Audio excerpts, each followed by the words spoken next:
Oye, yo tengo un problema o una situación, yo no sé, tal vez usted la tenga. Hay un día que se llama el Día del Señor o el Sábado del Señor, pero la Biblia habla de este día y lo manda a nosotros a santificar este día. ¿Quién instituyó eso y cuándo hizo eso? Edgar, ayúdame a entender, por favor. Claro, querido Edgar 1, te voy a explicar. La Biblia dice en el libro de Génesis, en el capítulo 2, que el Señor, después que fueron acabados los cielos y la tierra, el Señor descansa el séptimo día y reposa de la obra que había hecho. Ahí comienza todo lo que tiene que ver con el sábado. La institución viene directamente de Dios, nunca de los hombres. Entonces tú me estás queriendo decir que el Señor descansa y que el Señor se cansa, porque eso no me cabe en mi mente, que el Señor se canse. No te quiero decir que el Señor se cansa. El Señor descansa para darle ejemplo a los hijos que sabía que a partir de ese momento necesitarían un descanso. Sería un día que se encontrarían con Él y de sábado en sábado irían a adorar al Señor. O sea, un día de reposo de sus actividades físicas. Tú lo que me estás queriendo decir, que el Señor da un ejemplo de cómo las personas tienen que descansar y Él haciendo el primer descanso en el jardín del Edén. Pero yo tengo otra incógnita. ¿Qué pasaría? ¿Qué pasaría si hay una persona que dice que no puede o no quiere? ¿Acaso eso es un mandamiento del Señor que hay que hacerlo así? ¿Acaso yo no puedo tomar otro día, tal vez que me guste más, que no sea ese, porque tal vez tengo algunos inconvenientes por algunos asuntos laborales? Casualmente, querido Edgar 1, lo que estamos hablando, la Biblia habla y dice que es un día de reposo, que es un día del Señor y además dice que es un mandamiento. En el libro de Éxodo capítulo 20, versículo 8 dice lo siguiente: acuérdate del día de reposo para santificarlo. 6 días trabajarás y harás toda tu obra, mas el séptimo día será día de reposo para Jehová tu Dios. No hagas en él obra alguna, ni tú, ni tu hijo, ni tu siervo, ni tu criado, ni tu bestia, ni tu extranjero que está dentro de tu puerta, porque yo, el Señor, dice la Biblia, creé los cielos y la tierra, y en el séptimo día, dice el Señor, Él descansa, haciendo referencia a lo que ocurre en el libro de Génesis. Así que sí, es un mandamiento, y no solamente es este, sino que hay 10 mandamientos, y los 10 hay que cumplir, en especial también este mandamiento. Oye, Edgar, yo no sé lo que tú me estás queriendo decir, pero hay algo ahí que me suena raro. ¿Por qué? Porque aunque ya había que guardar, ya ahora no hay que guardar, porque la propia Biblia dice que ya no vivimos bajo la ley. O sea, no tenemos que guardar la ley, no tenemos que obedecer la ley, porque ya nosotros vivimos bajo un tiempo donde abunda la gracia y podemos nosotros hacer cuanta cosa queramos y ya no es pecado lo que antes era considerado como pecado. Así que no hay ningún tipo de problema con eso, Edgar. Yo entiendo eso. Si no, corrígeme. La gracia. Por lo tanto, nosotros confirmamos la ley mientras obedecemos, viviendo bajo la gracia en la obediencia. Cuando hablamos de la ley tenemos que hacer una diferencia muy marcada. Si estamos hablando de la ley de los 10 mandamientos o la ley ritual. La ley ritual era todos aquellos ritos y ceremonias que señalaban el nacimiento de Jesús, donde se mataba un animal, donde se sacrificaba un cordero que representaba al cordero de Dios que quitaba el pecado del mundo. Una vez que Jesús llega, todo ese sistema de ritos, sacrificios y ceremonia queda destruido. Pero hay algo que sucede maravilloso, y es que esos 10 mandamientos, o sea, la ley moral de Dios, queda vigente por toda la eternidad. Aunque ya no sacrificamos animales, ni hacemos todo el círculo que involucra este sacrificio de animales, nosotros sí tenemos todavía que respetar a Dios, no tenemos que tener otros dioses, no tenemos que dejar de respetar su nombre, tenemos que acordarnos del día que Él dijo que santificáramos, tenemos nosotros también que honrar a nuestro padre y a nuestra madre, no cometer adulterio, no matar, no envidiar, no codiciar, de manera que usted puede darse cuenta que nosotros debemos también tener un testimonio que no sea falso sino verdadero. De manera, lo que digo de nuevo es que nosotros debemos practicar la obediencia porque vivimos bajo la gracia. Vivir bajo la gracia no nos hace a nosotros vivir en libertinaje y en desobediencia. La Biblia establece en el libro de Santiago que aquel que obedece un mandamiento obedece todo, y que aquel que deja de cumplir uno deja de cumplir todo. Jesús con sus propias palabras expresó lo siguiente: yo no he venido para abolir la ley, yo he venido para cumplir. Pero ¿cómo así? Jesús vino para enseñarnos la manera correcta, cómo se tienen que guardar los mandamientos del Señor. Tú como que me estás respondiendo como muy rápido, como que yo estoy entendiendo demasiado. Según lo que tú me dices, me estás diciendo que nosotros, aunque vivimos en la gracia, tenemos que andar en obediencia. Y aunque se anuló o eliminó una ley, o sea, la ley de los ritos y ceremonias, nosotros tenemos que seguir guardando otra ley, pero la ley que tiene que ver con la moral. O sea, no podemos matar, ni robar, ni hacer nada de esas cosas. Está interesante eso.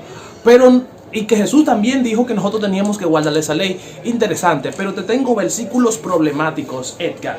Así que escucha con atención. En el libro de Colosenses dice que nadie te tiene que juzgar en cuanto a días de reposo o nuevas lunas. Y luego en el libro de Romanos también te dice eso, que nadie te juzgue en cuanto al día que tú escojas para reposar. Entonces, ¿cómo tú explicas eso? ¿No contradice la Biblia alguna de tus razonamientos? Explícame eso, por favor.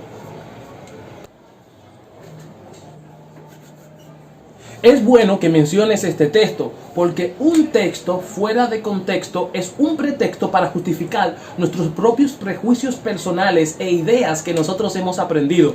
Cuando vamos al libro de Colosenses y vemos el contexto, o sea, lo que pasó antes, lo que pasa después, entendemos el significado del mensaje que nos quieres transmitir. En el tiempo donde se escribió esto, había una influencia muy fuerte de los falsos profetas, de los falsos maestros que estaban introduciendo enseñanzas erróneas de la palabra de Dios. Ellos querían poner que las personas se circuncidaran, y ahí se está atacando la idea de la circuncisión. Léalo bien, está atacándose la idea de los falsos profetas, y luego habla del acta de los decretos, que era una sombra de lo que había de venir. Cuando nosotros vamos al original, al griego, entendemos la siguiente palabra, y dice que el acta de decreto significa documento escritos a mano. O sea, estamos hablando de algo que se escribió a mano, o sea, mano de hombre estamos hablando.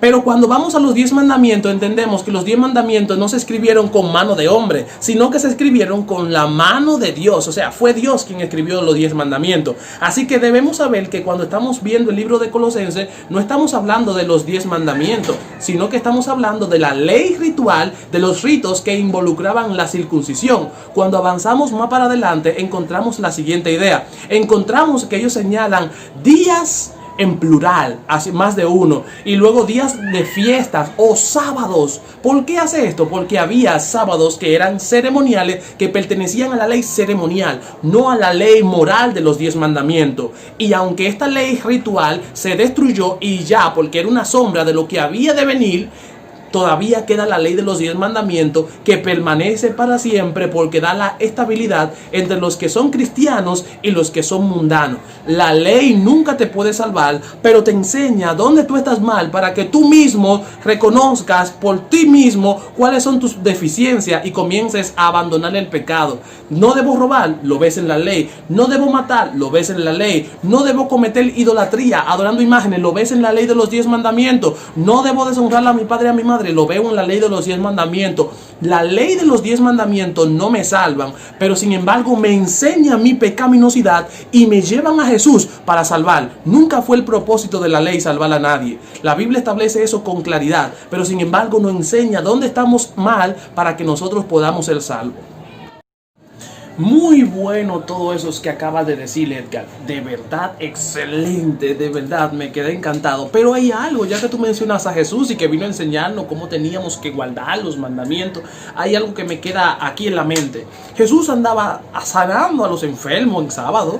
Sí, Jesús andaba sanando enfermos y andaba comiendo en sábado, recogiendo espigas, y tuvo muchas confrontaciones con los judíos. Ahí yo entiendo como que ya eso me dice que ya no hay que guardar los mandamientos, que ya no hay que guardar ese mandamiento. Porque Jesús, ¿qué hizo? Hizo eso en sábado y sanaba y tuvo confrontaciones y dijo que ya el mandamiento del sábado, como quien dice, quedaba atrás. Yo vi eso.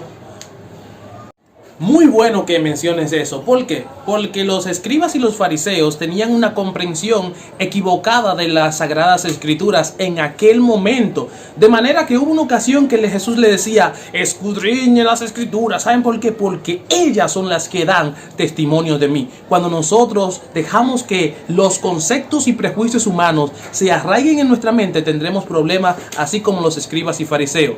En el momento cuando Jesús está hablando acerca de con relación al sábado, él utiliza las siguientes cosas. con relación a eso que él sanaba en el día sábado, él utiliza una parábola donde cae una oveja en un hoyo y él le dice, y si fuera sábado entonces ustedes la dejarían ahí.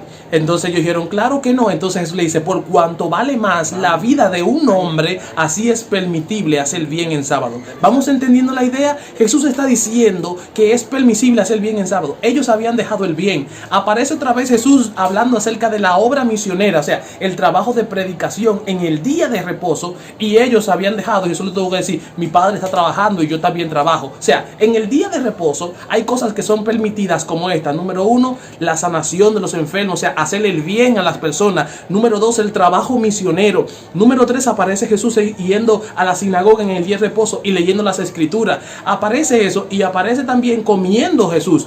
Eso estaba en completa armonía con la voluntad de Dios. Lo que sucede es que los escribas y fariseos habían trastornado las escrituras y habían prejuiciado la idea de la verdadera santidad del día de reposo, y habían puesto reglas por encima de las reglas que tenía el mandamiento, y hacían ver el mandamiento como algo forzado, cargado y esclavizador. Pero en realidad el mandamiento era una expresión de libertad, de descanso, para las fuerzas espirituales se recrearan y se conectaran con el Señor, así como las fuerzas físicas. Pero ellos, si aparecía una oportunidad de hacer el bien, tendrían que hacer el bien. Y si aparecía una oportunidad de predicar, tendrían que predicar. Si aparecía una oportunidad donde tendrían que compartir las buenas nuevas del evangelio de los demás, también tendrían que hacerlo. Pero habían llegado a una situación donde ellos habían dejado todo eso atrás, y eso había traído mucho problema. Habían quitado el verdadero significado del mandamiento de Dios.